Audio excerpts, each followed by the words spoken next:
Following the World Health Organization's decision to declare the 2019 novel coronavirus a public health emergency of international concern, I have today declared that the coronavirus presents a public health emergency in the United States. Breaking news. The first death from coronavirus here in the United States. One person with coronavirus in King County, Washington State, has died. The person who died was a patient at Evergreen Hospital who had underlying health conditions.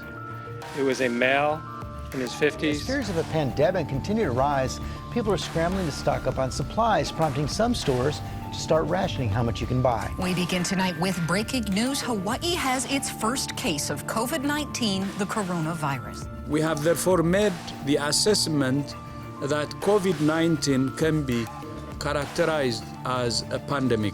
To unleash the full power of the federal government in this effort today, I am officially declaring a national emergency.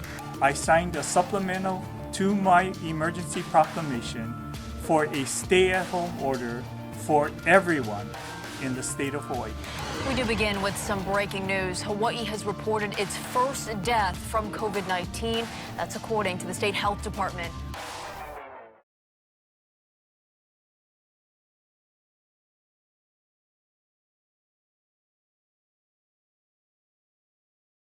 When we first started hearing about COVID-19 was back in January.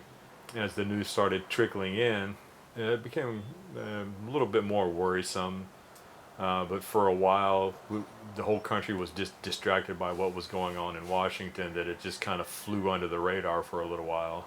Well, as it started spreading to the other countries, it was seemed really slow at first, and we weren't quite sure whether the news that we were getting out of China was credible or how much they were actually telling us. And it didn't become apparent till like the first part of March that this was really going to become a full-blown global emergency.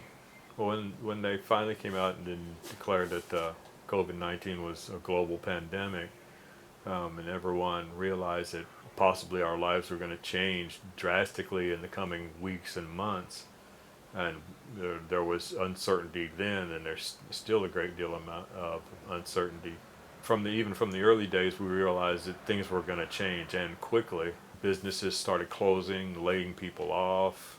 The government started taking a more active role in telling us ways to minimize the impact, or try to minimize the impact, or try to lessen the spread. You know, people started listening, and it brought out the best in people and the worst, and being pretty much, after being declared an essential worker working for Costco, and seeing how the people were acting from the early part in early March up through March and now at the beginning of April, it took us a while to figure out a way to control the crowd. At the beginning, people were downright nasty, wouldn't follow directions, were just acting unruly, and people have calmed down somewhat and started realizing that we're all in this together, and we're going to have to work together and, put aside our differences and our pettiness against each other and try to get through this all together. Well, the Costco that I work at is the busiest one in the U.S. and some days in the world, but it's always been a kind of a controlled chaos. It was always really busy, but people were generally well behaved. There's always a few that you'd want to slap upside the head, but generally people were good. And then as we progressed from the beginning of March through the beginning of April, when more people came to the realization that this was a problem, I guess they started acting with a little bit more maturity and a little bit more consideration towards each other, and towards especially the retail workers, that we had no control over when stuff is coming in. We don't know from day to day what's coming in on a certain container, and especially here in Hawaii, we're at the mercy of what comes in. It's not like they're gonna fly in plane loads of toilet paper just so people can come back day after day and buy more and more. And standing in the line, watching the people coming in, and working there long enough, you see faces, the same faces day after day, and know that they don't need to be in there every day. And then they bring along a whole the whole family just because they want to show off the cute little matching mask that they've made for all 6 kids. You know, it's not necessary. They're endangering their family, they're endangering the kids and also the workers. Yes, working in some place that has been declared an essential service, especially some place like Costco that sees literally thousands of people come through in an hour by hour basis. At the peak of the craziness during I guess the first 3 weeks of March, when people were just not using any common sense and just coming out unnecessarily, even though the government was telling us to stay inside and to reduce everyone's exposure. Yeah, I was worried that I would bring home something to my family, and it's really scary.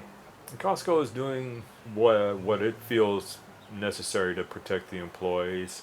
With the situation being as it is with the personal protective, the PPE, the masks, the shields and everything, rightfully so, every available one should go to healthcare workers and first responders, the ones that really need them.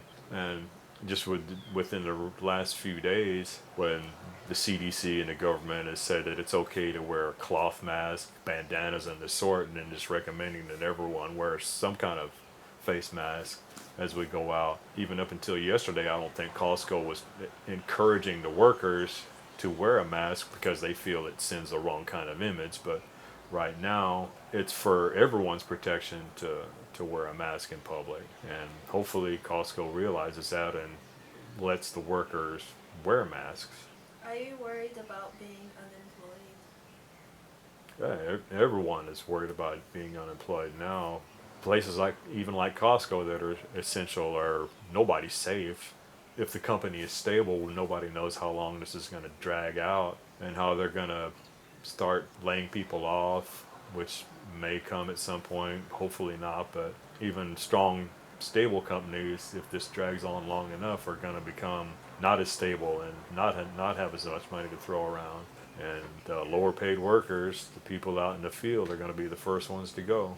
Well, we're probably going to feel the effects of this for years to come. The economy is in such a state right now, with millions of people losing their jobs, many businesses closing or either shuttering temporarily, and the government trying to help everyone out, that we're going to feel it for a long time. You know, our jobs may not come back for a year or so or longer. It's just going to take everything a while to get back to normal, depending on how abnormally we have to live in the next few months. Do you think the world will be a much different place once the pandemic has run its course? I think it'll be a lot different, hopefully for the better. Hopefully whenever we come through this, people will remember how we had to get together and help each other out and be more considerate and civil towards each other, and hopefully a lot of the barriers that were keeping people separated and a lot of the differences that we had will minimize and hopefully go way in the background, and we can overcome a lot of the pettiness and greediness and everything else that's been messing up the world for a long time.